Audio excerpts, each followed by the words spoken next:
Hi friends, welcome back to my channel everyday new. दोस्तों, जैसा कि आरआरबी एएलपी सीबीई2 का एग्जाम 19 और 20 मार्च का पूरी तरह से रद्द कर दिया गया है। एक बहुत बुरी खबर है फ्रेंड्स।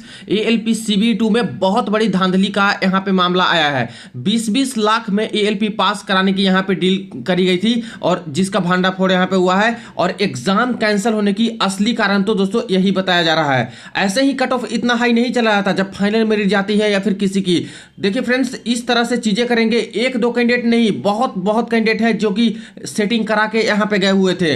अब बाकी छात्र के साथ क्या होगा अगर इस तरह से चलेगा तो आइए पूरी खबर को देखते हैं, जो कि आज के ही न्यूज़पेपर में सारा कुछ पब्लिश किया गया है। इससे पहले जो लोग चैनल पे नए हैं वो जल्द से जल्द चैनल को सब्सक्राइब करके बेल बटन दबा दीजिएगा रेलवे भर्ती की पल पल की अपडेट के लिए।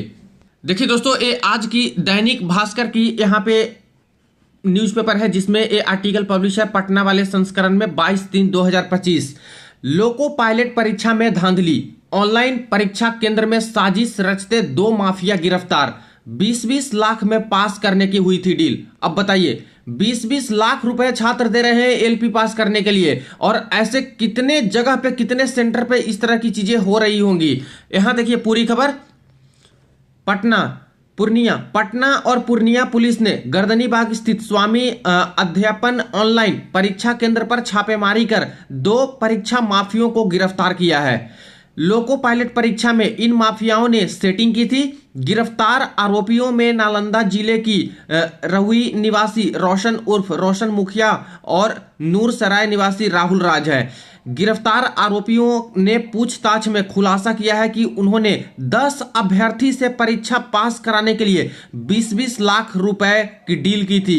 एक सेंटर पे 10 कैंडिडेट से दोस्तों 20-20 लाख की डील। अभी बताइए कितने सारे सेंटर्स बनाए गए थे और इन लोगों माफियाओं के कितने बड़े जाल होते होंगे, कहां कहां ये लोग सेटिंग कराते होंगे। 2 करोड़ रुपए की उगाही की जानी थी। हालांकि पुलिस ने समय रहते कार्रवाई की इस घोटाले को उजागर कर दिया।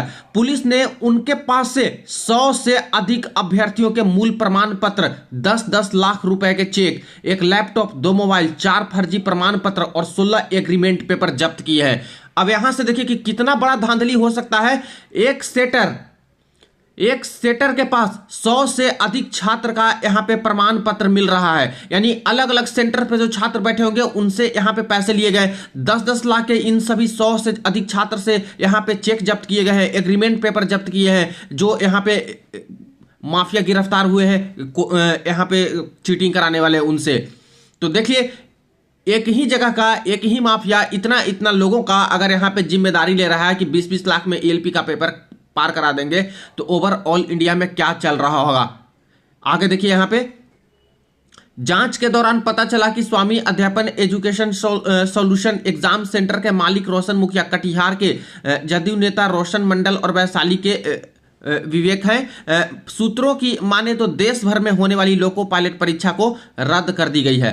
ये देखिए, देश भर में ऑल ओवर इंडिया जो एग्जाम है वो रद्द कर दी गई है। ये तो आपको पता ही है। हालांकि कैंडिडेट को क्या बताया गया, टेक्निकल इशू, सर्वर इशू, ये बताया गया। और ओवरऑल पेपर है जो कि रद्द कर दिया गया। लेकिन कई जगह पे सेंटर पे जो इस तरह की घटना हो रही है, यहां पे तो मुख्य कारण चीटिंग निकल रहा है और धांधलेबाजी निकल रहा है ना। पूर्णिया एसपी कार्तिकेय के शर्मा ने बताया कि पूर्णिया में कर्मचारी चयन आयोग की एमटीएस की हुई परीक्षा में फर्जीवाड़ा का भंडाफोड़ हुआ था। अब पूर्णिया पुलिस और पटना पुलिस मिलकर दोनों यहाँ पे इस चीज को उजागर की है। तो पूर्णिया पुलिस से कहना है कि ये जो आदमी है दोस्तों जो पकड़ा गया है, इसका बहुत बड़ा हाथ एसएससी के परीक्षा में, एमटीएस का परीक्षा था उसमें भी यहाँ पे मिलीभगत इसकी थी। देखिए, 4 महीने के बाद गिरफ्तार हुआ फरार परीक्षा माफिया। अब एसएससी एमटीएस परीक्षा 11, 12 और 13 नवंबर 2024 को पूर्णिया में हुई थी। 13 नवंबर को पूर्णिया पुलिस ने परीक्षा केंद्र पर छापा मारा, 35 लोगों को गिरफ्तार किया था, जिसमें से 12 से अधिक अभ्यर्थी थे। छापेमारी के दौरान रोशन मुखिया, विवेक व राहुल राज 10 लाख रुपए लेकर भाग गए। तीनों गर्दनीबाग स्थित स्वामी अध्यापन परीक्षा केंद्र में छिपे हुए थे। अभी बताइए, 4 महीने भी नहीं होती है गिरफ्तार किए हुए, 4 महीने भी नहीं होते हैं और दोस्तों पता नहीं कैसे ये लोग निकल जाते हैं। इतना लचर कानून है क्या? इतने बड़े बड़े दावे किए जाते हैं कि हाँ चीटिंग माफिया रहेगा, चीटिंग करने वाले को इस तरह से सजा होगी, उस तरह से। इनको कोई फर्क ही नहीं पड़ रहा है। बिल्कुल खुले सांड की तरह दोस्तों ये चीटिंग कराते फिर रहे हैं और पता नहीं कानून का इन पे असर होता है नहीं होता है। कैसे कोई इस तरह की चीटिंग, इतना बड़ा चीटिंग। देखिए 35 लोग एसएससी एमटीएस में बहुत बड़ा लेवल पे धांधली हुआ था। हालांकि एसएससी वालों ने कुछ भी नहीं किया था फ्रेंड्स, पूर्णिया के सेंटर पे ऐसे ऐसे धांधली हुआ था तो, और उस समय भी बहुत बड़ा मामला खड़ा हुआ था कि पूरा एग्जाम रद्द होना चाहिए, लेकिन रद्द नहीं किया था एसएससी ने, वो भी ढीठ ही है। और यहाँ पे देख सकते हो कि ये लोग पकड़े भी गए तो 4 महीने के अंदर किसी न किसी तरह से छूट जाते हैं या फिर फरार हो जाते हैं, और यही लोग आके फिर से एएलपी के एग्जाम में भी सेंधमारी कर देते हैं और पूरा का पूरा एग्जाम भी रद्द हो गया दोस्तों। और इतना बड़ा लेवल पे ये लोग धांधली करवाने के चक्कर में थे। देखिए 23 अभ्यर्थियों से एसएससी परीक्षा में भी की थी सेटिंग। सहरसा में सेंटर खोलने की तैयारी में था रोशन मुखिया, और जो पकड़ा गया है वो खुद अपना सेंटर खोलने के लिए तैयार था, जहां पे टीसीएस पेपर कंडक्ट कराती और पूरा का पूरा सेंटर मैनेज रहता। तो इस तरह से तो चीटिंग हो रही है, एक दो चीटिंग नहीं कराते हैं, खुद ये लोग सेंटर ही खोल लेते हैं। और टीसीएस वाले को तो चाहिए ज्यादा से ज्यादा सेंटर, आजकल डिजिटलाइजेशन के युग में जितना सेंटर रहता है उतना इजी तरीके से पेपर कंडक्ट होता है। पता नहीं किस तरह से ये लोग चेक करते हैं, किस तरह से अथॉरिटी देते हैं सेंटर वाले को, ये तो दूसरी बात है। लेकिन दोस्तों चीटिंग करने वाले खुद का ही अपना सेंटर खोल के बैठ जाते हैं, वहां पे एग्जाम का फ्रेंचाइजी ले लेते हैं कि हाँ हमारे पास एग्जाम होनी चाहिए, और जब एग्जाम होता है तो पूरा का पूरा सेंटर मैनेज रहता है और खुद के लोग मिल करके वो लोग पूरा ये लोग करा देते हैं चीटिंग। और ऐसे चीटिंग हो रही है। अब एक एक सेंटर पे इतने इतने जगह के इतने इतने लोग यहां पे जब मिल रहे हैं चीटिंग करने वाले, तो ओवरऑल इंडिया में क्या ही यहां पे चल रहा होगा, और कट ऑफ जो हाई जाती है फाइनल मेट में कैसे हाई जाती है आपको ये पता चल गया होगा। तो एक तरफ छात्र पढ़ पढ़ के परेशान और दूसरे तरफ यहाँ पे 20-20 लाख फेंको और नौकरी ले लो एएलपी की, तो इस तरह से चीजें चल रही है। तो इस पे बहुत ज्यादा बड़ा एक्शन यहाँ पे करना चाहिए जो जो पकड़े गए हैं, और कितना ज्यादा यहाँ पे व्यवस्था दोस्तों चरमरा गई है। समझिए कि 19-20 को पूरा पेपर रद्द कर देना, सारे के सारे छात्र प्रभावित। जो 19 को पेपर देने गए थे वो भी पूरी तरह से प्रभावित हो गए, जिनका 20 को पेपर था वो भी यहाँ पे ट्रेवल नहीं कर रहे थे, वो भी बेचारे प्रभावित हो गए। और कितना ज्यादा लॉस हुआ है छात्र का, मेंटली, इकोनॉमिकली, हर तरह से, फिजिकली तरह से यहाँ पे समझिए कि यहाँ पे दिक्कत हुआ। हालांकि ये कहो कि पेपर कैंसिल हो गया और नए सिरे से पेपर होगा, लेकिन इस तरह की चीजें चल रही है, कहां तक सही है? और कैसे कैंडिडेट माने, अश्योर करें अपने आप को इतने बड़े कंपटीशन में कि हाँ भाई इस तरह की चीजें नहीं होती है। रेलवे मंत्री तो चीख चीख के कहते हैं राज्यसभा में, लोकसभा में कि बिल्कुल कदाचार मुक्त हमारा पेपर होता है, इतना इतना करोड़ों लोगों के पेपर करा लिए, ये चीज भेजिएगा थोड़ा। इन पे जवाब देंगे क्या? प्रेस कॉन्फ्रेंस करेंगे कि ये चीज क्या चल रही है? पूरा का पूरा पेपर आपका कैंसिल होता है 19-20 के डेट में, और कैंडिडेट को टेक्निकल इशू और ये सब बता के छोड़ देते हो। और यहाँ पे मैटर निकल रहा है कि एक एक सेंटर पे 100-100 लोगों से 20-20 लाख रुपए लेकर के बैठे हैं लोग, और यहाँ पे चीटिंग कराने के चक्कर में पड़े हैं। तो बहुत बुरी खबर है एक तरह से। पता नहीं कब तक ये सब चलते रहेगा और कब ही खत्म होगा।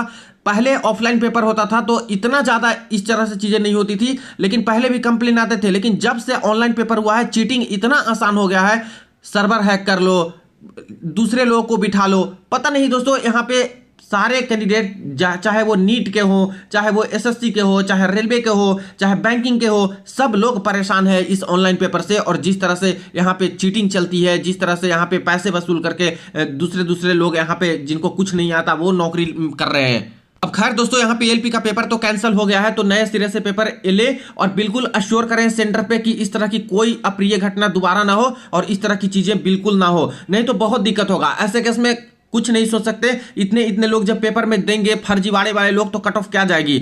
अभी आप लोग टेक्नीशियन का कट ऑफ देखे होंगे, टेक्नीशियन ग्रेड 3 का जो कट ऑफ आया है, क्या कट ऑफ है, क्या आईटीआई और क्या पीसीए में यहाँ पे हो चुका है।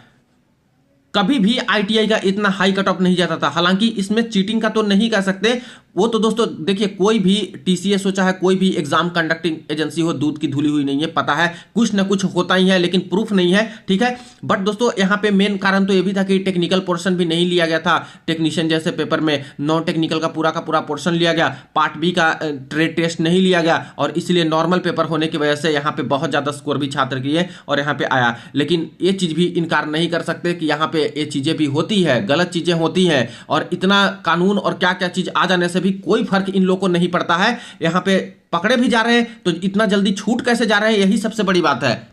तो अब यही गुजारिश है रेलवे मंत्रालय से कि जब भी आप पेपर लीजिए बिल्कुल अच्छे तरीके से अश्योर हो लीजिए। सारे के सारे सेंटर्स आपके जितने हैं उनको फिर से एक बार वेरीफाई कर लो, कहां पे कोई दिक्कत है, कहां पे नहीं है, और जो जहां पे आपको कोई गड़बड़ी लगे उसको सीधा का सीधा ब्लैक लिस्ट करें। ब्लैकलिस्ट करके यहाँ पे बाहर करें ऐसे सेंटर्स को, और वहां पे बिल्कुल पेपर नहीं होनी चाहिए और अच्छे तरीके से अब पेपर होने चाहिए, सर्वर का कोई इशू ये सब नहीं होना चाहिए। और खास करके जब यहाँ पे चेकिंग होती है उसी समय ज्यादातर गड़बड़ी हो जाती है। चेकिंग के समय ही बिल्कुल सही तरीके से बायोमेट्रिक और बाकी सारी चीजें होनी चाहिए जिससे कि फर्जी छात्र यहाँ पे बाहर हो। आधार वेरिफिकेशन होगा, क्या हो रहा है आधार वेरिफिकेशन का? आधार वेरिफिकेशन कर कर तो 20-20 लाख रुपए में आप लोग यहाँ पे सेटिंग कैसे हो जा रहा है? यहाँ पे बताते हो, बड़ी बड़ी बातें फेंकते हो कि आधार वेरिफिकेशन होगा, चीटिंग नहीं होगा, लेकिन यहाँ पे 100-100 लोगों को पैसे दे रहे हैं, यहाँ पे 10-10 लोग बैठ जा रहे हैं, सेंटर के अंदर घुस रहे हैं, पुलिस भले बाद में पकड़ रही है, लेकिन सेंटर पे घुस कैसे जा रहे हैं? ये भी बड़ी बात है ना कि सेंटर पे आपने घुसा कैसे लिया भाई ऐसे लोगों को जब आधार वेरिफिकेशन कराया तो चीटिंग तो हर लेवल पे ये लोग कर दे रहे हैं किसी तरह से। तो शुरुआत में ही इनको रोकना चाहिए कि हाँ फर्जी कैंडिडेट है जो कि सेंटर के अंदर ना घुसे, और बाकी चीजों पे कंट्रोल करना चाहिए रिमोटली, जैसे कि सर्वर का कोई हैक न कर ले, किसी का कंप्यूटर स्क्रीन खुल के किसी के बाहर के लैपटॉप में न चल रहा होगा। तो इस सब चीजों को बहुत अच्छे से ध्यान में देना होगा, तभी कुछ सही हो पाएगा, वरना ऐसे ऐसे चीटिंग कराएंगे इतने बड़े लेवल पे तो कट ऑफ क्या जाएगी। तो ये रही अपडेट, बाकी इसके ऊपर आपको क्या करना है जरूर कमेंट सेक्शन में बताइएगा। वीडियो को दोस्तों के साथ शेयर कर दीजिएगा। चलिए मिलते हैं नेक्स्ट वीडियो में नेक्स्ट अपडेट में।